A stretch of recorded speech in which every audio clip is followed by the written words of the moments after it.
Few groups have seen as much hardship as Lynyrd Skynyrd, but the band has persevered to this day. Here's the tragic story of Southern rock's brightest light. One of Lynyrd Skynyrd's most distinctive features is its three-man guitar section. This wasn't part of the Skynyrd sound from the beginning. It started in 1972, when Californian Ed King joined the band. King's own group, Strawberry Alarm Clock, had opened for Skynyrd in Florida a few years earlier, and they initially reached out to him to replace their bassist, Leon Wilkeson. After Wilkeson rejoined, Ronnie Van Zant switched King over to third guitar. He said, "You're really the worst bass player I ever played with. We'll move you over to guitar." While with Skynyrd, King wrote or co-wrote several songs, including their hit Sweet Home Alabama. But King didn't appreciate Ronnie Van Zant's temperamental, sometimes violent leadership style. In the documentary If I Leave Here Tomorrow, a film about Lynyrd Skynyrd, King described the culture shock of joining the band, saying, "I'm the hippie from Southern California. I'm not into the violence." In 1975, after a heated exchange over broken strings in Pittsburgh, King left the band. But King joined the reformed Lynyrd Skynyrd in the late 1980s and stayed for just under 10 years, leaving again in 1996. In the 2010s, he was diagnosed with lung cancer. King passed away on August 22, 2018. At the height of their fame, the band led a wild, violent lifestyle that ultimately had serious professional and personal consequences for many of its members. Gary Rossington's 1976 car crash forced them to put off their tour, and by the time Lynyrd Skynyrd needed a plane to get them to a tour date in 1977, their reputation for bad behavior meant they were effectively banned by private airlines. We're kicked out of every hotel in London. Their in-air conduct was so bad that there were reports they tried to throw someone out of a plane mid-flight. Rather than take it down a notch or book a commercial flight, their manager got them their own aircraft, an aging Convair 240 with an uninspiring technical reputation and crew. That was the plane that crashed in Mississippi on October 20th, 1977. Lynyrd Skynyrd's first bassist was Larry Junstrom, who played with the band until 1971, just before they recorded their first album, pronounced Lynyrd Skynyrd. 6 years later, he joined 38 Special, a band fronted by Ronnie Van Zant's brother, Donnie. He started as a member of the crew before being promoted to bass player. Junstrom remained a member of 38 Special throughout its hit-making days in the 1980s and early 1990s, but he was forced into an early retirement in 2014. He injured his hand so severely that it required surgery, which made it impossible for him to play at a high level anymore. 5 years later, Junstrom was diagnosed with a brain tumor, and he died at the age of 70. 38 Special posted a tribute to Facebook, reading, "The big man on the big bass has left us. He rocked arenas all over the world and succeeded in living his dream. He was truly one of a kind, a congenial traveling companion, and a great friend to all." Lynyrd Skynyrd's first drummer was Bob Burns. He was a part of the group for a solid decade, from its days as a Jacksonville teenage garage band through 1974, when they toured in support of their smash hit album, Second Helping. When he got tired of the grind of touring, Burns left the music industry. I just told him to get another drummer that, you see the way I'm playing.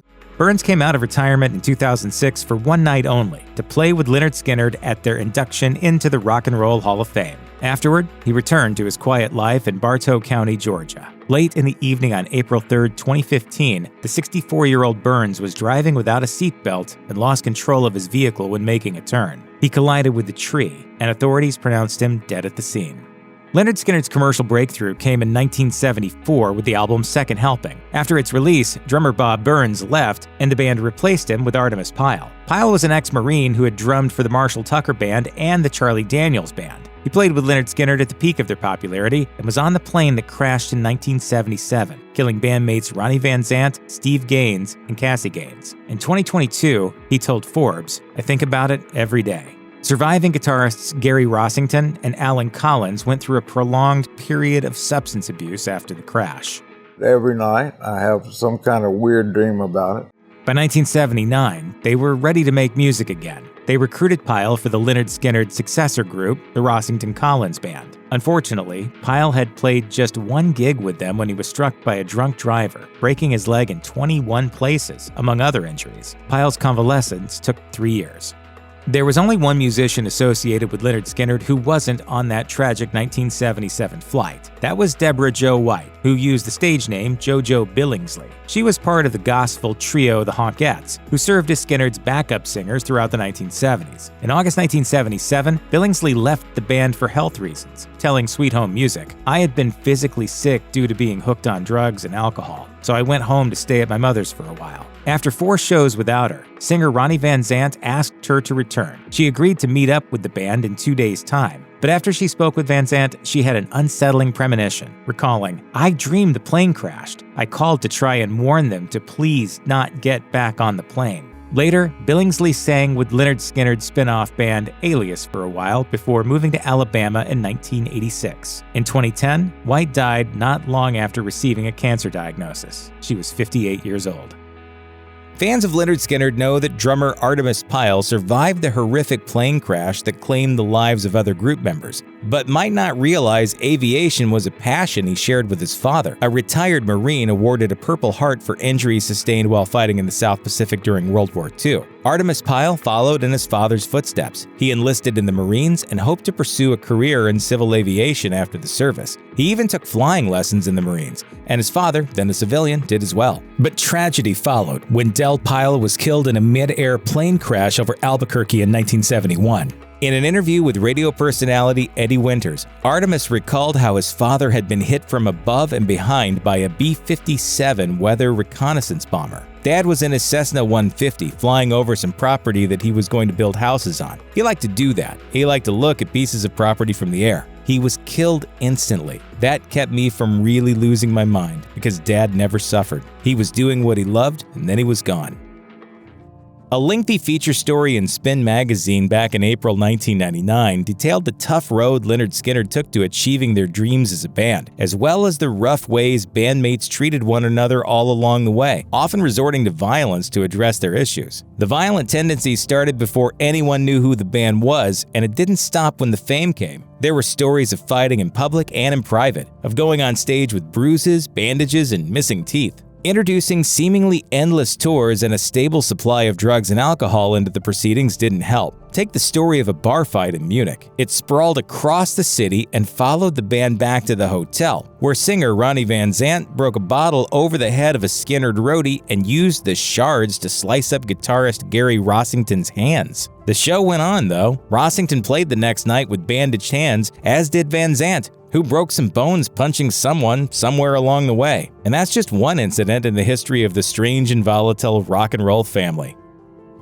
One of Ronnie Van Zant's last great songs, That Smell, was in direct reference to Labor Day weekend in 1976. That's when Gary Rossington drove drunk and wrapped his new vehicle around a tree, injuring himself badly in the process. Van Zant told the Los Angeles Times, "He passed out at the wheel of his brand new Ford Torino. He knocked down a telephone pole, split an oak tree, and did $7,000 worth of damage to a house. That's being just plain stupid. I told him that on his hospital bed."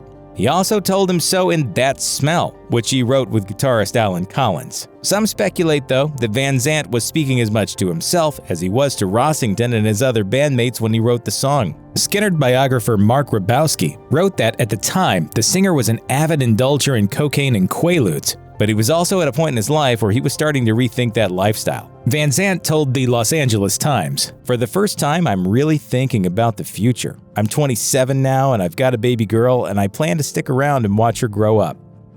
On October 20th, 1977, as they prepared to embark on a flight to Baton Rouge, several members of Lynyrd Skynyrd and their entourage were nervous about flying in the band's leased Convair 240 and had expressed reservations to Ronnie Van Zant. His reported response was eerie. "Hey, if the Lord wants you to die on this plane, when it's your time, it's your time. Let's go, man. We got a gig to do." According to reports, almost 2 hours into the flight, both of the plane's engines died, and it began a 10-minute free fall into a dense forest of pine trees close to the Mississippi-Louisiana border. When it was all over, the cockpit and tail had separated from the cabin, and the plane had cut a 500-foot path through the woods. 7 people were dead, including Ronnie Van Zant, guitarist Steve Gaines, and his sister Cassie, a background singer for the group. Suddenly, the cover of what would be the original band's final studio album, Street Survivors, seemed full of terrible foreshadowing. The album had been out 3 days, and the cover featured the band members standing in between burning buildings. Steve Gaines, in particular, seemed to be engulfed in flames, his eyes closed. The record was pulled from the shelves until Skynyrd's record company could manufacture an alternate cover, and while it all seemed prescient, no one could have actually predicted the crash would happen,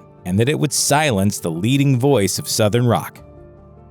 Of all the survivors of the Lynyrd Skynyrd plane crash, Allen Collins seemed to be the most unlucky and the most self-destructive. Doctors had wanted to amputate his arm after the crash, but his father, acting on Collins' behalf, refused to give them permission. According to the band's biographer, even after recovering, both Collins and Rossington suffered from terrible nightmares and survivor's guilt, and both self-medicated with copious consumption of cocaine, booze, and quaaludes. They also eventually made music again, forming the Rossington Collins Band with several other Skynyrd bandmates, making a record and hitting the road on yet another rock and roll tour. Days into the band's first tour, Collins' wife, Kathy, suffered a hemorrhage during a miscarriage and died, devastating the already vulnerable guitarist. His drinking and drug use accelerated, and a rift developed between him and Rossington. The Rossington Collins Band lasted only 2 years, after which Collins' indulgences wound up having dire consequences. He had a number of alcohol and barbiturate-fueled car crashes, one of which, in 1986,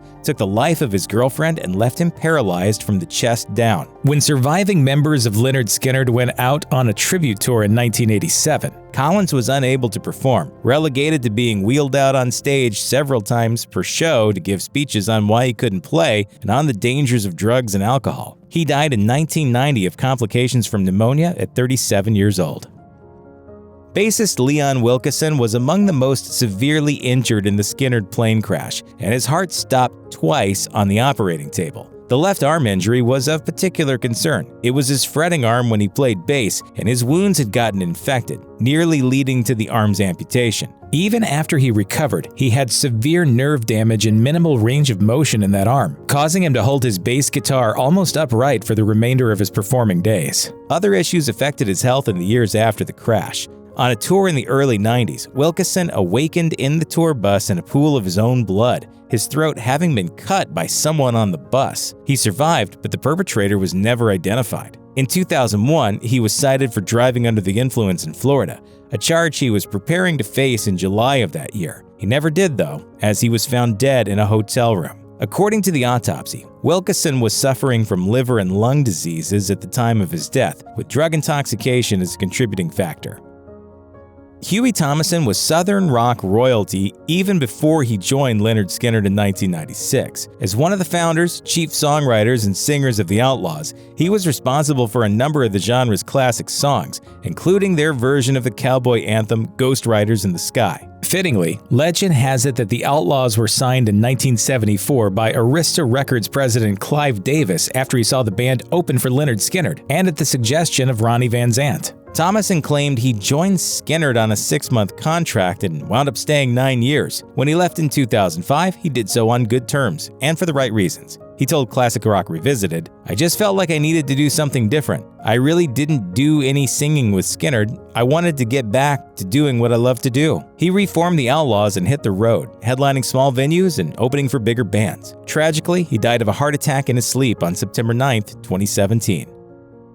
Billy Powell nearly lost his nose in the plane crash that ended Lynyrd Skynyrd for a decade, but of all the passengers on the plane, he was among the least grievously injured. He was the only member of Skynyrd to attend the funerals for his bandmates Ronnie Van Zant and Steve Gaines, as the rest of the survivors were still in the hospital. Powell played in the Rossington Collins Band after the crash and was one of the first Skynyrd members to sign up for the 1987 reunion and subsequent tours, but he was not always well. In the early morning hours of January 28, 2009, Powell called police in Orange Park, Florida, complaining of dizziness and difficulty breathing. By the time police and paramedics arrived at Powell's home, he was unconscious and unresponsive. He was pronounced dead after repeated attempts to revive him failed. According to one report, he had failed to show up for a cardiologist appointment shortly before his death. The next Lynyrd Skynyrd album, God and Guns, included Gifted Hands, a song dedicated to Powell.